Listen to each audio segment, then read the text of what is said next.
everybody, my name is Annisa Farese and I'm the Marketing and Communications Manager here with xAd. And I'm here with our Director of National Sales, Chad Hickey. And Chad and I were just chatting about some of the questions they encounter on the road as they travel profusely, meeting with media planners and agencies all over the country. And I wanted to ask you kind of what are the top 3 things every media planner should do when they're helping their clients plan for their 2013 mobile campaigns? Sure. I think the first thing, and is one of the biggest struggles for planners today, is knowing what the actual goal is, right?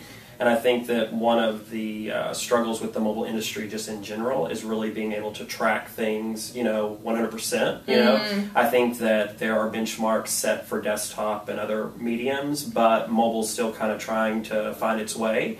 And so I think that that's the first thing that they should ask is really, what is the goal of the customer? Is it in-store traffic? Is it phone calls? What is it? And then start building and really vetting out the partner that they're going to go with from there.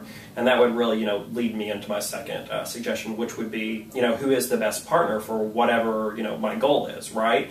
So if, the goal is to drive in-store traffic, then you need to make sure that you're going with a partner that has really good local targeting. And there's a lot of smoke and mirrors out there right now with Absolutely. lat long. That's kind of the buzzword of the industry right now. But I think that, if that is the case, you have to think about, okay, who is the partner that gives that best location signal?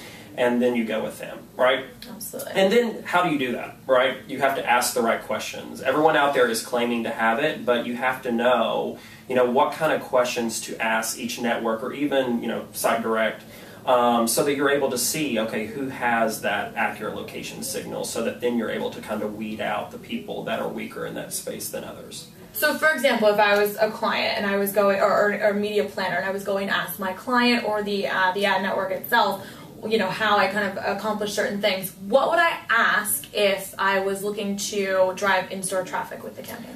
Well, I think that, there has to be some questions internally, more than, like asking me something, so from the perspective of in-store, it's like, how are you going to track that? How are you going to track, because that's very much an offline conversion, right? Like people might see an ad, but then walk in and actually convert, through the store. So are you going to monitor your sales? Are you going to have some markets that you're actually running the campaign versus that you're not, so that you can really see what that offline revenue is that's actually generated from the campaign.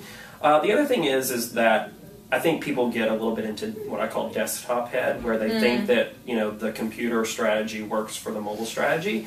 And we hear a lot that, brands will say, well, my goal is to drive in store, and that's the #1 KPI. And then we say, well, are you only running your campaign when the store is open, right? And there's always kind of a weird silence. Some people are already onto it, but for a majority, people, don't really think about that, because if that's the end result, and you're running, from midnight to 6 a.m. and you're not open, then people can't come in to the store, right? Now, there's something to be argued for the fact that you could still influence the buying decision, but for the most part, you have to think about those things. Absolutely. So keep those things in mind as you're planning for your 2013 mobile campaigns. We'll see you next time.